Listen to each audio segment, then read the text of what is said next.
Je m'appelle Stanislas Poirier, je suis l'un des correspondants du Figaro en Ukraine. Avec le photographe Albert Lorès, je me suis rendu à Tchernobyl, dans le nord du pays, où la tristement célèbre centrale nucléaire a été frappée par un drone kamikaze russe le 14 février dernier. Alors à l'époque, l'attaque avait fait énormément réagir, mais 2 mois plus tard, ses conséquences restent très peu documentées. Sur place, je me suis rendu compte que les dégâts étaient bien plus graves que ce qu'on avait annoncé. 70% de la membrane qui protège la structure a été détruite par un incendie qui a duré plus de 3 semaines. Et sans cette membrane, l'arche est vulnérable aux éléments, et c'est donc toute sa fonction de protection qui est compromise.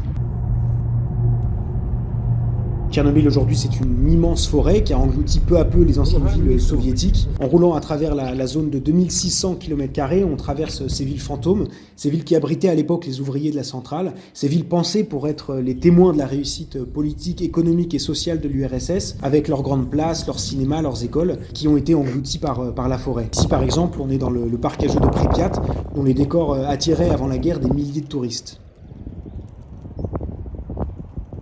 Sur place, j'ai pu rencontrer les ingénieurs, les ouvriers qui m'ont raconté leur combat pour éteindre l'incendie, mais ils m'ont surtout raconté leurs inquiétudes. Tant que la structure n'est pas réparée, la menace radioactive de Tchernobyl reste bien réelle. La guerre a transformé le site de la pire catastrophe nucléaire de l'histoire en instrument de guerre, un moyen de pression redoutable pour la Russie, car évidemment, personne ne veut prendre le risque d'un nouveau désastre.